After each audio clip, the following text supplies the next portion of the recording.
இதுக்கப்புறம் எது யாருக்கிட்ட நீங்கள் போயிட்டு காலையில் வாடா போவோம் எஃப்டிஎஃப்எஸ் போவோம் சண்டை போட்டு வீட்டில் சண்டை போட்டு யாருக்காக போவீங்க?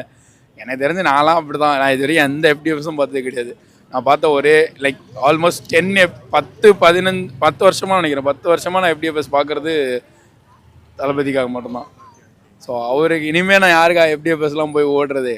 ரீரிலீஸ் வரும். 69 படத்தையும் 1000 தடவை ரிலீஸ் பண்ணலாம். பட் ஆனால் புது படம் ஒரு எஃப்டிஎஃப்எஸ் தான் வரும். அது அவ்வளோதான். அதுதான் சொல்கிறேனே, அதான் மிஸ் பண்ணுறேனே.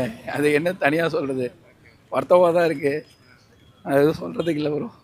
இல்லை இன்னொரு தடவை வருன்ற மாதிரி தான் இருந்துச்சு. ஈவன் டேரக்டர் பேர் போடுற வரையுமே அப்படி தான் இருந்துச்சு. இன்னொரு படம் பார்த்துருவோம் அப்படின்னு அமைதியாக போயிருக்கலாம். அப்படியே என் கிரெடிட்ஸில் போட்டு பழைய படத்தை எல்லாத்தையும் போட்டுட்டு அதை வேற ஞாபகப்படுத்தி விட, ஐயோ இதுக்கு மேலே வரமாட்டாருன்ற பேமோட அப்படின்னு போட்டவொடனே அதெல்லாம் உடஞ்சிருச்சு. அப்படியே அது முடியவே இல்லை. அழுகவே வந்துருச்சு. நான் விட்டுறாடே, நான் போயிடுறேன்டானே, இப்போ பாடே வந்தேன். ஸோ நல்லா இருந்துச்சு ப்ரோ. படம் பாருங்க, எல்லோரும் என்ஜாய் பண்ணுங்க. சிஎம் நம்ம சிஎம்மு. ஸோ எப்படி நம்ம இங்கே வாழ வச்சு அவரை தூக்கி விட்டோமோ அதே மாதிரி நம்ம தமிழ்நாட்டிலையும் அரசியல்லையும் தூக்கி வச்சுட்டோம் ஆல்ரெடி. இங்கே ஆல்ரெடி நம்ம 33 வருஷம் ஆச்சு இந்த பீக்கு கொண்டு நிப்பாட்டுறதுக்கு. நம்ம ரெண்டு வருஷம்தான் யோசித்தோம், ஒரு ஓட்டு தான் மாற்றினோம், பீக்கில் உட்கார வச்சிட்டோம். அவர் பார்த்துப்பாரு, நம்மளை பார்த்துப்பாரு. ஸோ அவருக்கும் ஆல் தி பெஸ்ட். நம்ம மக்களாக நம்மளும் கொஞ்சம் சேஞ்சஸ்லாம் பண்ணி வெயிட் பண்ணுங்க. அவர் டைலாக் சொன்ன மாதிரி தான், ப்ராசஸ் ஆகிறதுக்கு லேட் ஆகும். ஸோ வெயிட் பண்ணி அந்த ப்ராசஸ்க்கு அடாப்ட் ஆகிறோம். ரொம்ப திணிக்காதீங்க, அது அவ்வளோதான். அது பார்ப்போம். படத்துக்கு விஜய் அண்ணா இருந்தாலே போதும். ஆனரபிள் சீஃப் மினிஸ்டர் இருக்காரு, வாங்க பாருங்க போதும். ஐடியல் கார்டு பார்க்க முடியலன்னா வருத்தமாக இருக்குது. அதுதான் பிரச்சனையாக இருக்குது. மற்றபடி படம் சூப்பராக இருந்தது. எமோஷனோட எனக்கு அவரோட என்ட்ரி அந்த ஃபைட் சீன்லாம் தான் பிடிச்சது. எமோஷன் ஓகே தான். விஜய் அந்த விஜய் பார்க்குறது க்யூட். இப்பயும் க்யூட்டாக தான் இருக்காரு. ஒன்றும் பண்ணுறதுக்கு இல்லை. மிஸ் பண்ணலையே, அவர் தான் டெய்லி நியூஸில் பார்க்குறோமே. அப்புறம் என்ன ஆக்டரா மாஸ்னா சிஎம்மா அவர் பண்ணுறது பார்ப்போம், அவ்வளோதான். வெயிட் பண்ண இது ஒரு தவன்ற மாதிரி. இது ஒரு மூவி தவம் பண்ணி ஒரு குழந்தை அடிப்பிருக்காங்க, அந்த மாதிரி படம் இது.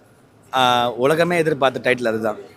ஸோ தளபதி விஜய் என்ற பேரை விட முதலமைச்சர் விஜய் வர்றது உலகமே பார்க்காத ஒரு விஷயம்.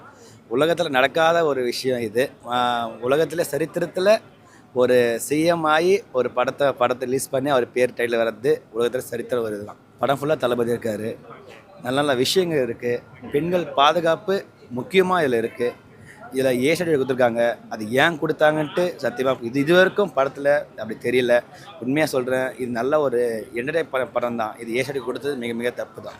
அவரோட இனி இது எங்களோட ஒன் லாஸ்ட் டைம் இது கிடையாது. இன்னும் ரீலீஸ்லாம் பண்ணி அவருக்கு பிடிச்ச எல்லாமே நாங்கள் பண்ணுவோம்.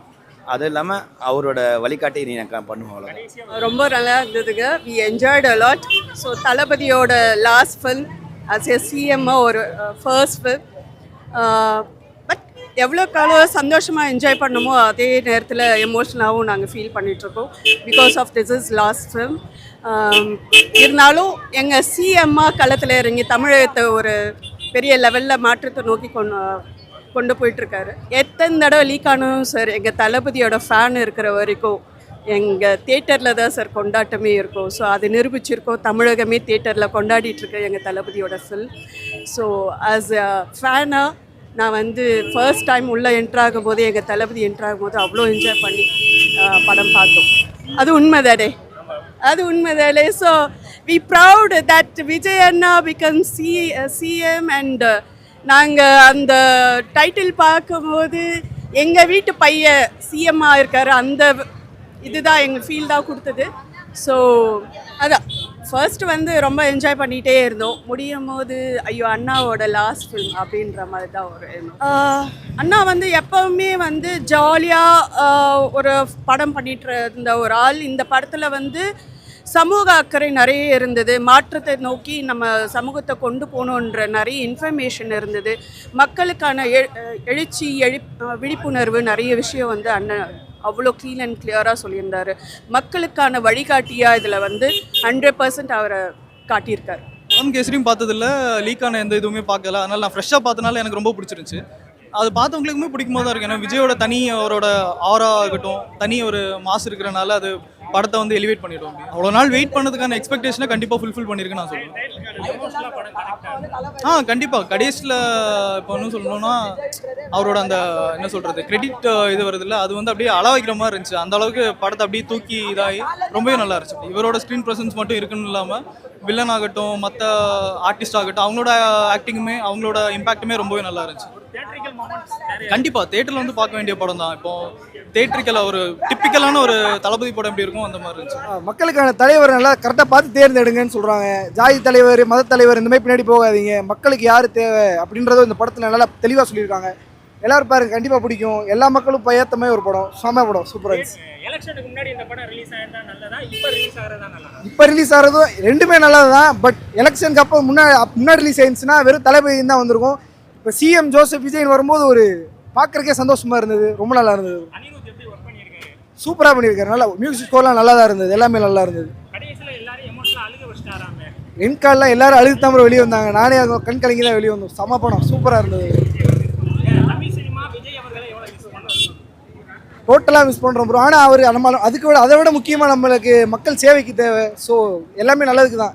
ரொம்ப நல்லா இருந்துச்சு. அதாவது இதுக்காக தான் நாங்கள் வரோமே. அதான் ஃபஸ்ட் டே ஃபஸ்ட் ஷோ அப்படின்றது எதுக்காக இவ்வளோ இம்பார்ட்டன்ஸ் தரோம் அப்படின்னாக்கா 1.5 கோடி பேர் பார்த்த இந்த படத்துக்கு இன்றைக்கும் வந்து ஒரு டிக்கெட்டுக்கு அடிச்சிக்கிறாங்க அப்படின்னாக்கா ஏன்னா அந்த ஒரு விஷயத்துக்காக தான்.